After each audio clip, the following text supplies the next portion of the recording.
నీకా ఇప్పుడు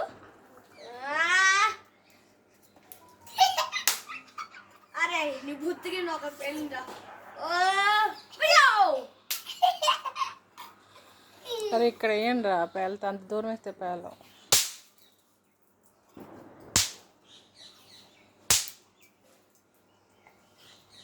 మీరు రాళ్ళ లోపల కెమికల్ వేసారా ఎందుకు? ఒక్కొక్కటి పేల్చండి.